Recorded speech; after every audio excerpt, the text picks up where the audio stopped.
Yo, what's going on, everybody? Welcome back to the HOU Bullcast Show. I'm your host, Aaron, and we're going to be talking Texans as we always do.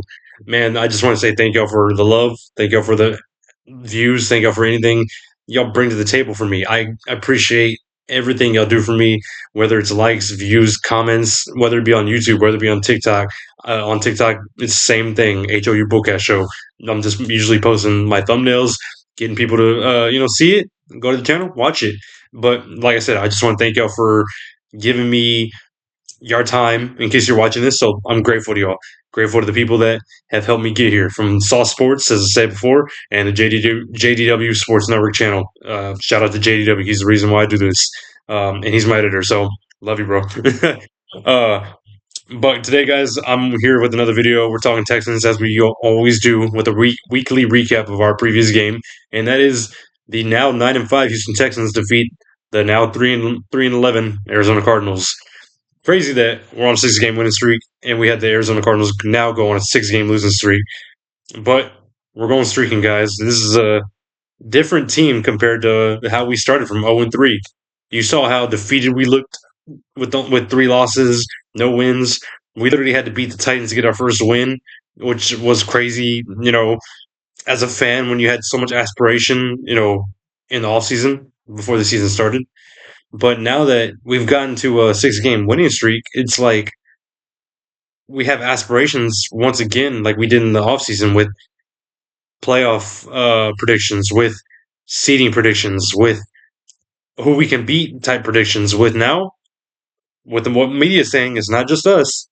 Super Bowl predictions. We're a part of that now that we wanted to be, and it's not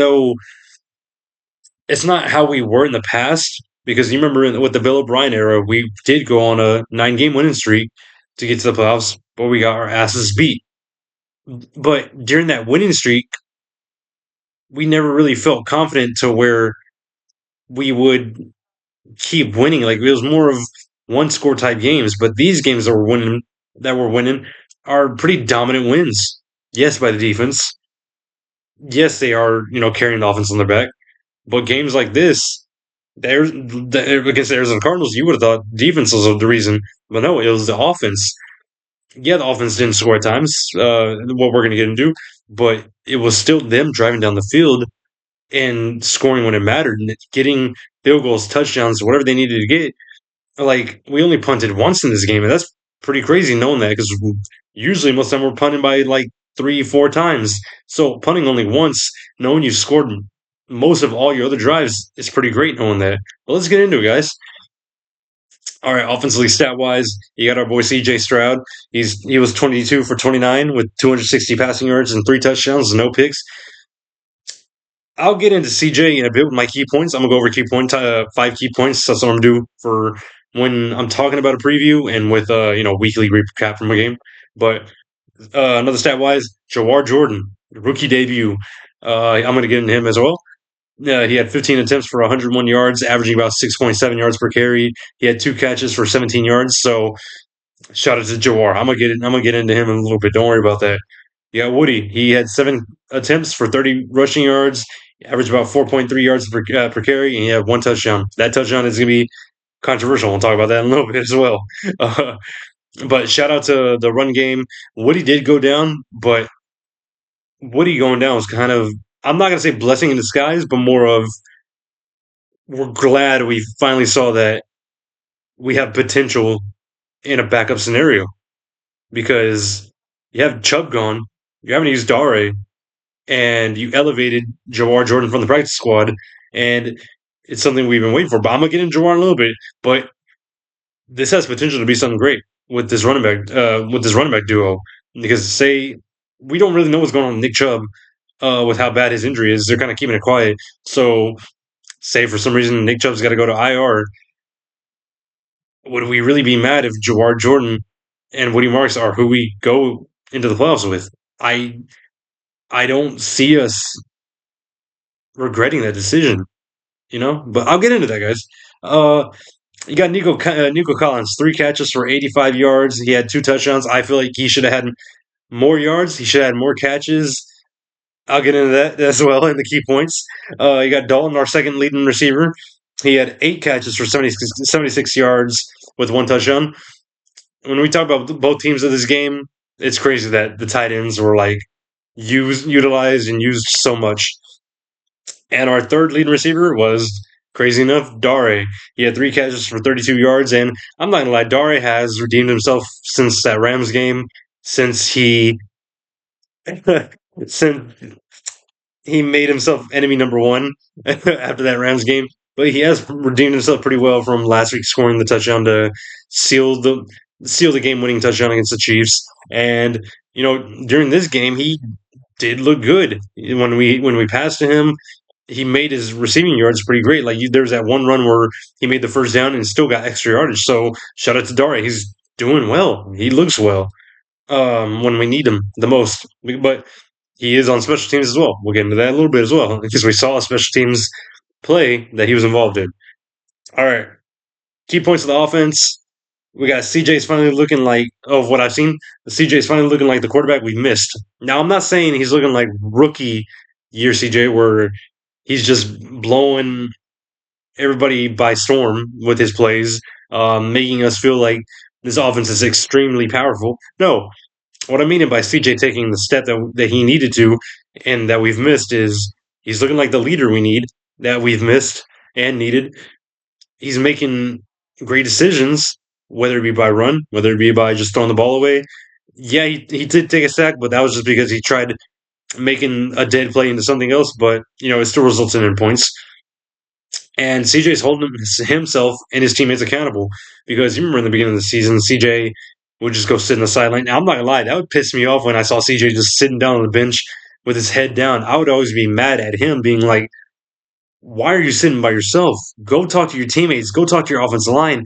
Get with your receivers. You have doesn't even seem like you have no chemistry with them."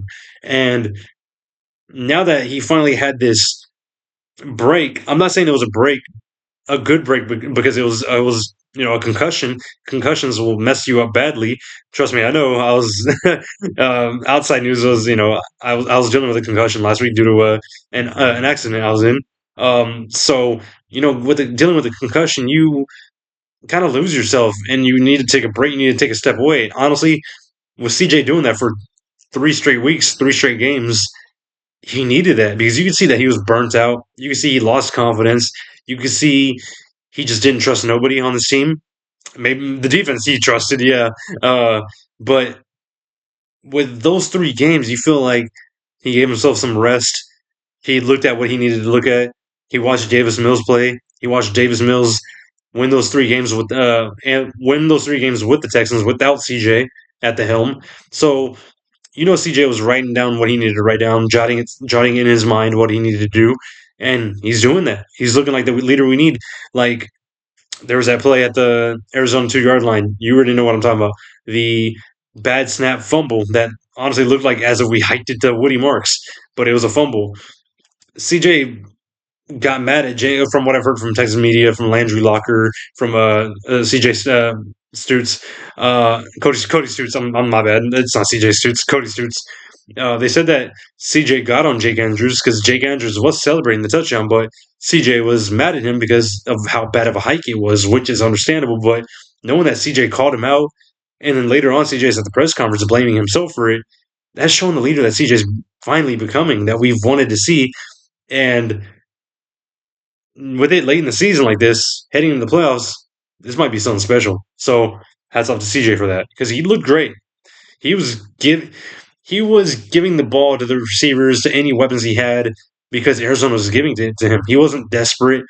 He wasn't running out of the pocket because he felt like it, because he felt like the play was dead. No, he was doing it because he knew it was the smartest decision, whether it be to get yardage for Kaimi to make a field goal, whether it be to get yardage to make the play a bigger play. So CJ is finally stepping up in this season when we need it. And so that's why I'm glad CJ playing how he's playing. And the second key point of the offense is the offensive line giving CJ time. Yes, the Arizona defense is not that great. They are bottom tier level, but they are still an NFL defense. And from how this offensive line was in the start of the season, so many adjustments made, so many call outs made, cuts made, here and there. we're finally at a point where we trust the offensive line to give CJ time, and that's what's great. So, and CJ only took one sack. That was because of him, but because he tried running up the middle out of the pocket, but defense line got to him, circling around him. So I'm not blaming the offensive line on that. It was just a dead play trying to make something happen, but nothing happened. So shout out to the offensive line. I really do believe they've stepped up from where we started being 0-3. All right, third key point from all of our receivers, not including tight ends, not including running back. Our receivers only combined for 5 catches, which is crazy. That is crazy.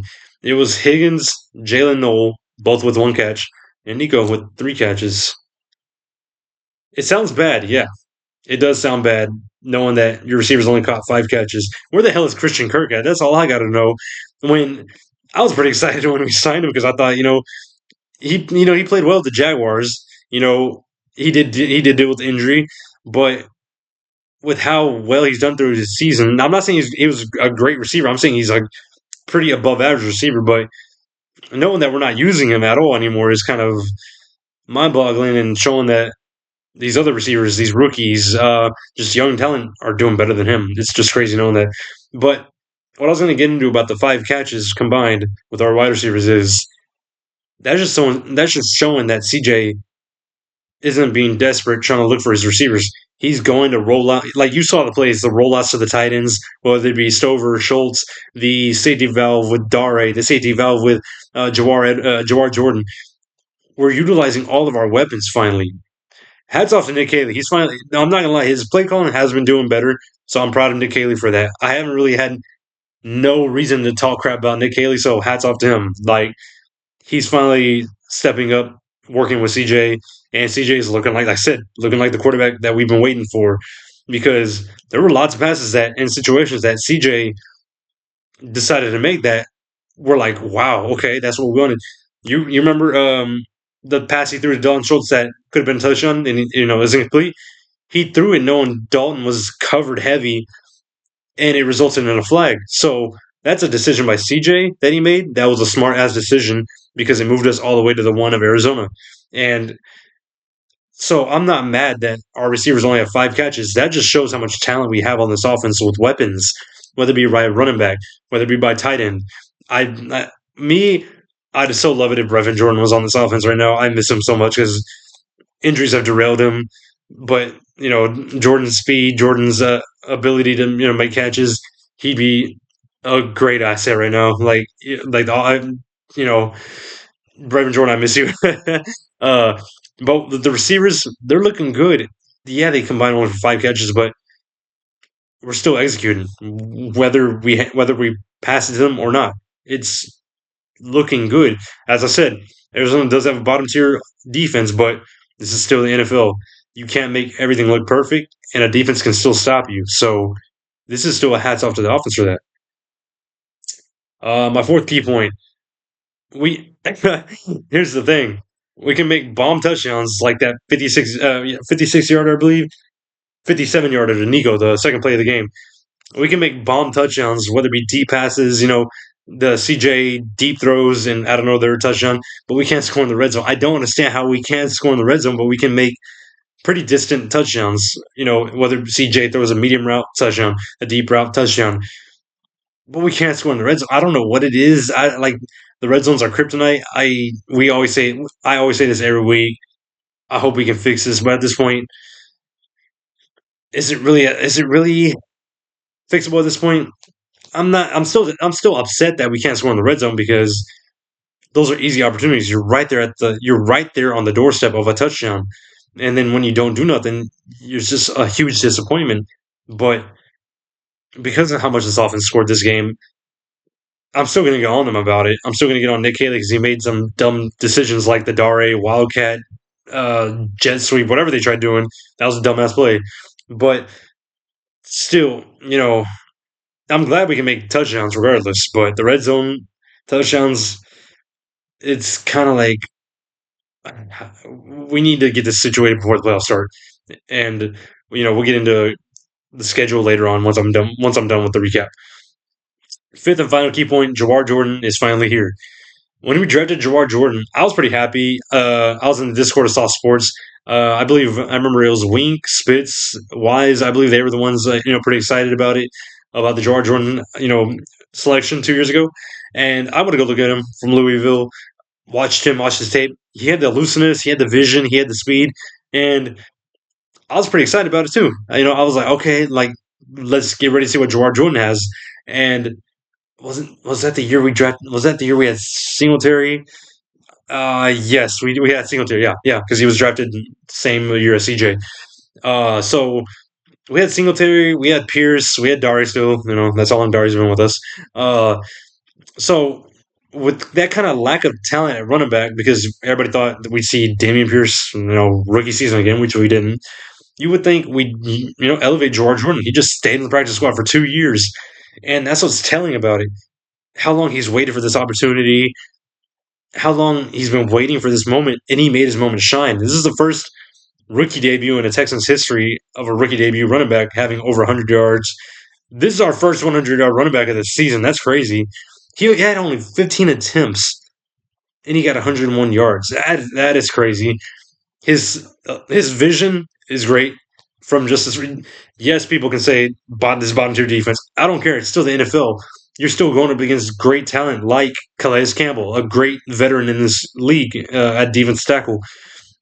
This is still an NFL defense. This is a rookie running back, pretty much a rookie running back. Yes, this is his second year, but no, third year. Third year. This is his third year, but his first time playing on an NFL field.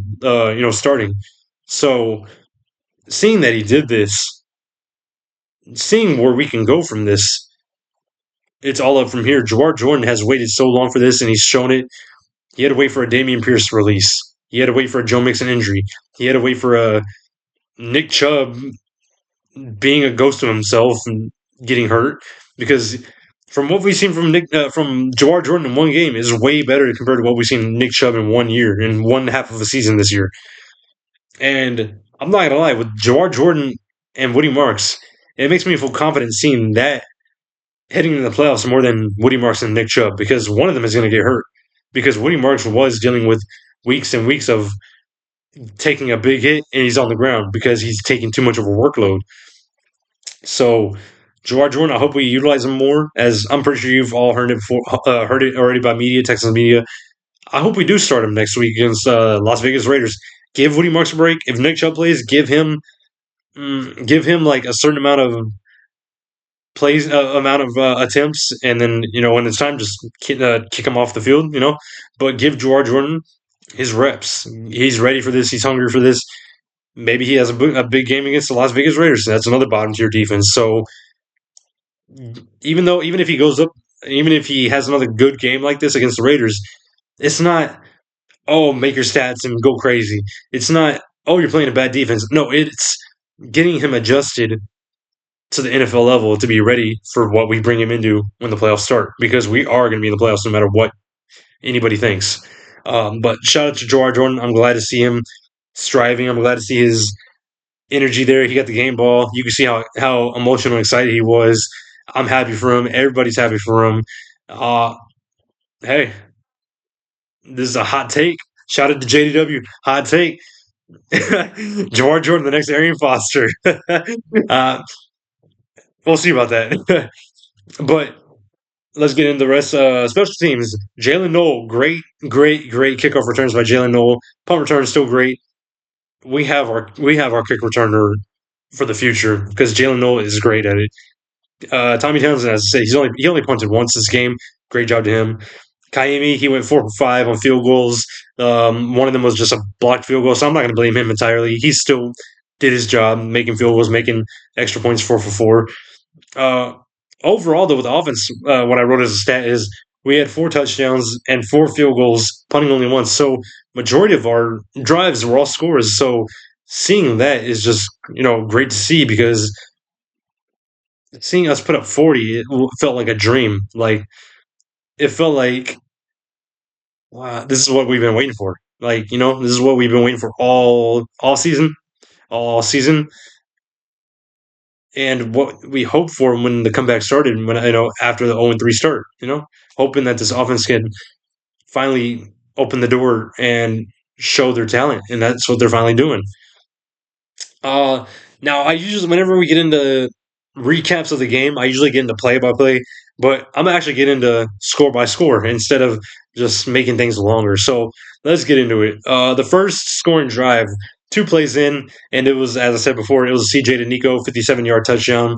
That was a great play. That was a great bomb. Get you, nobody there like you're 2 minutes into the game and there's barely people still sitting down in the game. So seeing a play like that happen, a great bomb touchdown, a 57-yard bomb, that was a great way to start. That's going to have fans trying to rush into the stadium to be like, okay, we got to hurry up because something might happen. And that's what happened. We're leading 7-0 after that touchdown, and Kaimi kicks it off after that touchdown. I believe their name's returner's name is Jalen Brooks.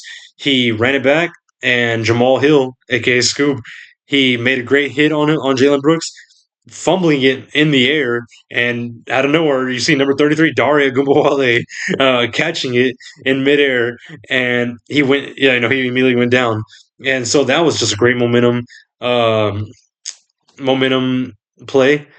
Knowing that the defense hasn't even stepped on the field yet, and knowing that the offense is right back on the field, like you didn't think this would happen. Usually it's the defense on and off the field, on and off the field all season. This time it was the offense like, hey, we got to get back on the field because this happened.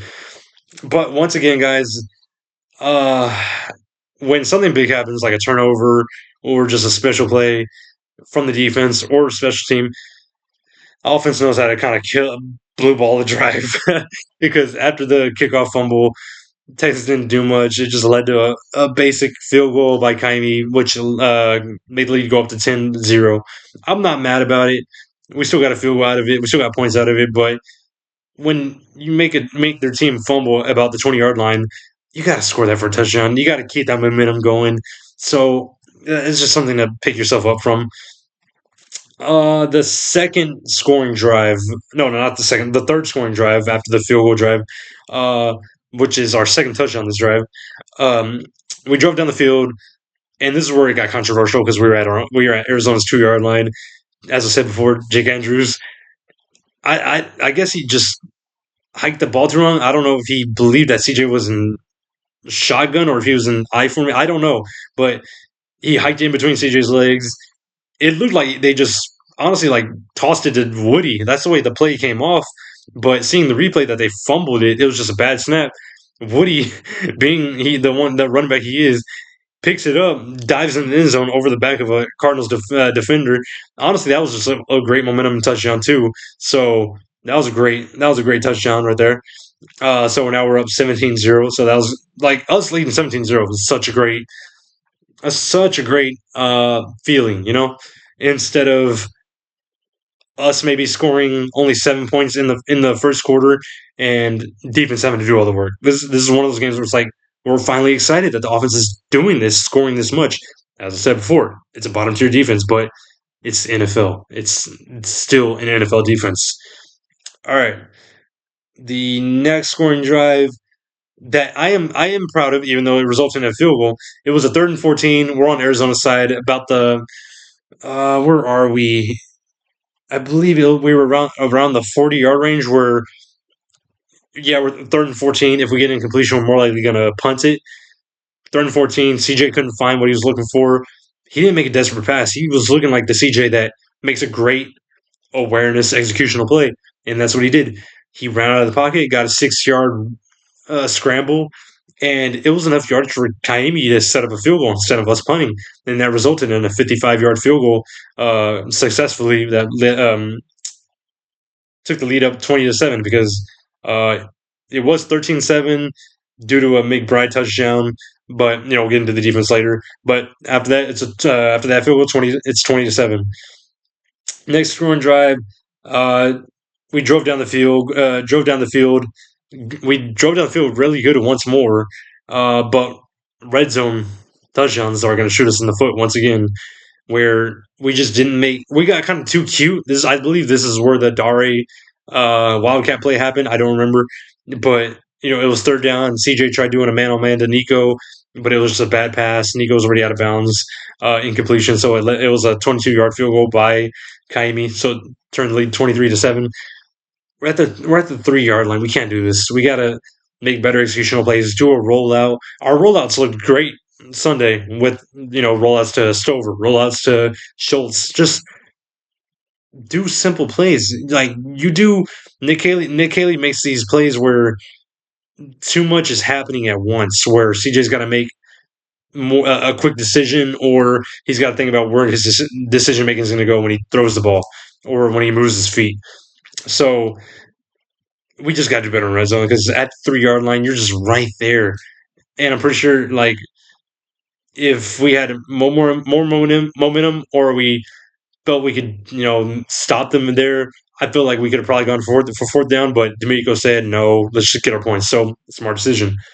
Uh, I believe this is the second half already. The defense, Texas defense, Jacoby Brissett driving down the field, Arizona defense driving down the field. I'm gonna talk about the defense later. Uh, they're driving down the field goal. They're in red zone. Jacoby throws a bad, terrible pass, and it's intercepted by Kamari, in the end zone, resulting in a touchback. Great job by Kamari. 2 interceptions in 2 weeks. Offense drives down the field, and the offense.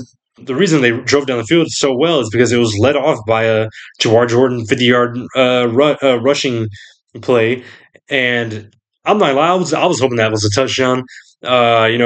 Great defensive play by the guy that Nico was trying to block. He just circled around Nico and went to make the tackle.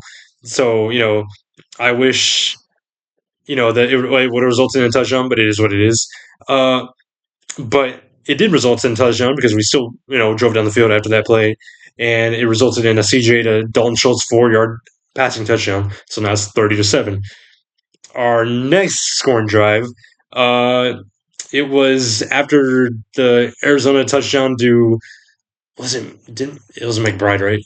Yeah, McBride got their second touchdown. Yes, it was 30-14, and they make a kickoff after their touchdown. Jalen Noel catches it, runs down the field for a 69-yard kickoff return, and you're thinking such a great return. We're on their side of the ball, their field, and once again, you know, defense, special teams, they do something for the offense. So looking nice, and the offense decides to say, "Screw that! We're gonna do something. We'd rather score a touchdown by ourselves, not by help." They shoot themselves in the foot, and it results in a 33-yard field goal by Kaimi. It's 33-14. I wish we could execute on plays when the defense special teams make great plays and great situational yardages for the offense. But at this point, it is what it is. We're pretty much still in the lead, way in the lead. But say if we scored these touchdowns when, say a great interception and yardage back or kickoff return like this happens, if we would have scored touchdowns in this game because of these, this game would I believe we would have scored 60. That's the crazy fact about it. If we didn't score field goals and we scored touchdowns, we would have scored 60 or 70. Like, it's not even a lie about that. The last scoring drive by the Houston Texans offense was them, which was pretty much the game-ending touchdown. Pretty much just to blow it out the water. Great drive, moving down the field, and it did with the CJ to Nico for Nico's second touchdown of the game, with a 4 yard touchdown. And shout out to Nico. He's the third Houston Texans receiver with 3 straight seasons of 1,000 yards. So shout out to Nico.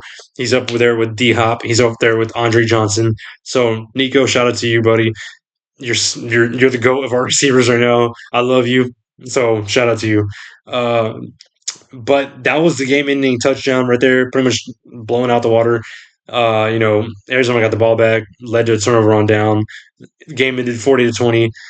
Great job by the offense overall. Just great job by the offense. As I said, I would have loved it if there was more touchdowns. I know I said it in my last video in the preview episode. I said, don't have Kaimi score more points than y'all. And even though we had 4 touchdowns, we had 4 field goals. So I'm not mad about it, but I just wish we maybe scored one more touchdown. But it is what it is. We still won the game. Now the defense. I'm going to get on their ass right now. They didn't look like they were awake all game. Injuries happened from Mario Edwards. He went down. Stingley went down. I didn't even notice Stingley went down. I wasn't even paying attention because the game was pretty much over. But knowing that this defense still let up so much yardage, still let them get to 20 points. They could have had more than 20 points, but they didn't get that 2 point conversion. So they still haven't. We still haven't given up, over 20 points since. I wouldn't even say the Jaguars game because the Jaguars game, yeah, they scored over 20, but that was a pick six and that was a punt return touchdown. So I'm not blaming that on defense. I believe it was. Hold on, let me get back to you right now. The last time we let an offense score over 20 was the Seahawks. Yeah, the Seahawks. But other than that, like, even though they only got 20, it was still a disappointing watch by the defense because you thought they would do better. The defensive line, they only got 2 sacks, but it didn't. The defense line didn't look good. Like Daniil was Daniil and Will just weren't looking good. I'm pretty sure it was because they were getting double teamed. They at one point triple teamed Will Anderson. If you go look at his mic'd up episode that they released today, he said that they were triple teaming him at one point. But you'd still love to see us get to Jacoby because I thought we would have had a lot. Like I'd say at most like 4 to 5 sacks on Jacoby because he is a statue passer, but we didn't get to him much, and that's kind of upsetting. We gave up a lot of yardage from one guy, but overall, Jacoby didn't go. To me, Jacoby didn't go off as much as the stats say. It was mainly just from one player, but Jacoby he was 27 for 40, 249 yards, 3 touchdowns, one pick by Kamari. Let me see. Trey McBride. I'm glad this guy is not in our division, not on the Jaguars, not on the Colts. Colts have their own great tight end and Tyler Warren. He just didn't have a great game against us, thank God. Uh, but Trey McBride, 12 catches for 134 yards, 2 touchdowns. I would love Trey McBride on this team. Can somehow he be traded to us? Oh, because I would love him on this team. He has so much energy. I'm not even mad about the yardage he got. He is a beast. He had 12 catches. And knowing that D'Amico didn't adjust him, D'Amico didn't cover him more, everybody that we put on him, he beat. So I'm not even mad because McBride just had a great game. So we still won overall, but it's still disappointing knowing their leading receiver was their tight end. And, we kept two great tight ends in Kelsey and Tyler Warren quiet for the last 2 weeks. We kept them quiet.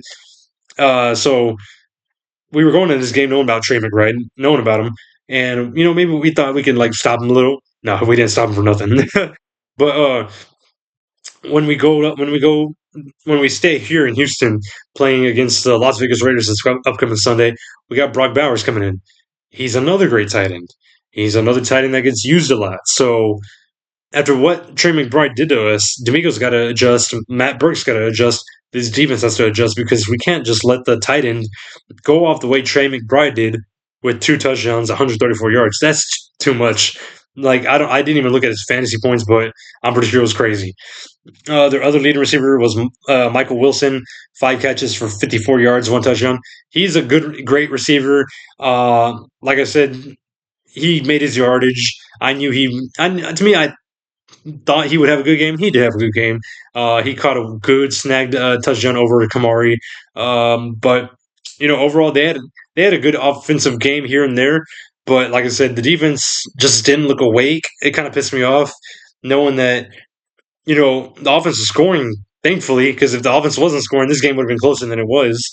But just the way the defense is playing, kind of lackluster. I'm not saying get a turnover every play. I'm not saying, oh, get a sack every drive. No, I'm just saying make better stops because at times first touchdown drive, literally McBride had over 50 yards with 5 catches in just one drive. You can't let that happen, especially when we go into the playoffs. Uh, but key factors coming out of the game is key players going down from Mario Edwards. He is currently out for the season due to a pectoral muscle. Stingley, he left the game due to an oblique issue.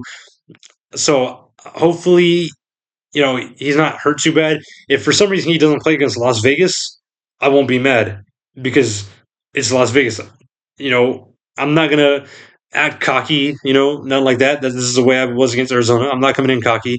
But the team Las Vegas is. You know how terrible they are. So if you decided to sit Stingley, just keep Kamari as the leader of the cornerbacks.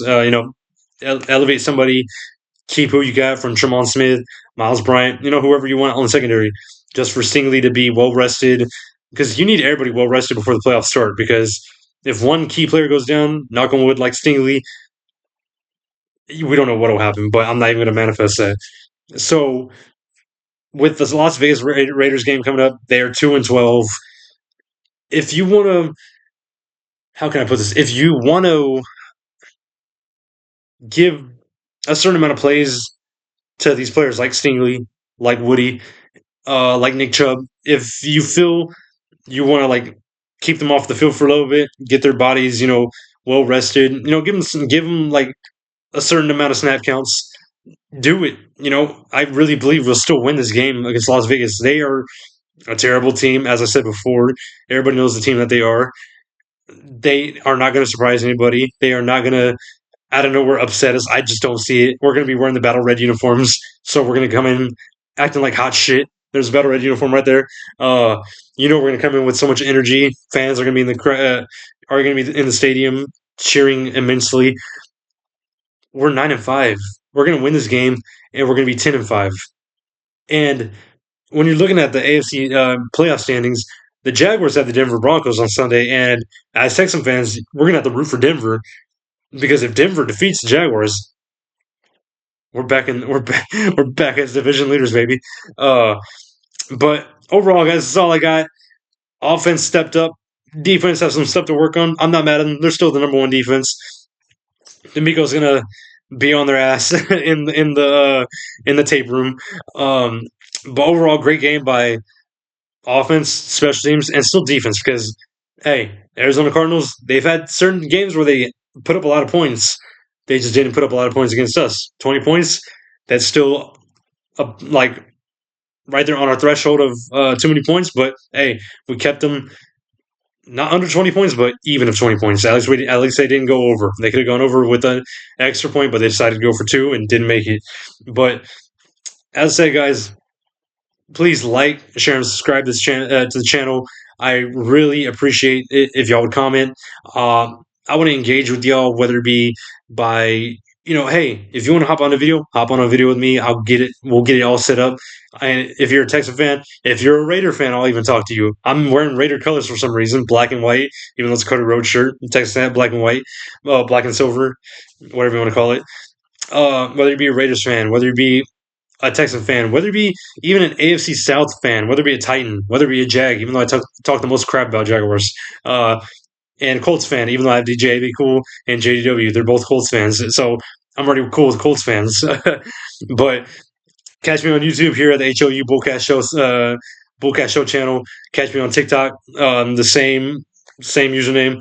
But like I said, guys, please like the video, share the video, comment what you want to comment, whether it be cheering the Texans on, showing me love, or commenting me something to say on the next episode because I want to do that. I want to show y'all love the way you show me love. So that's all I got, guys. I appreciate y'all so much. Let's go Texans. We're streaking. We're on a 6-game winning streak. We go on 7 on Sunday, and I'll make a video coming up soon. Hopefully, it's uploaded Thursday or Friday talking about the Raiders game. Probably won't be much to talk about with how the Raiders are. But that's all I got, guys. I appreciate y'all so much. Y'all have a great week. Y'all stay blessed. Y'all stay safe, and let's go Texans.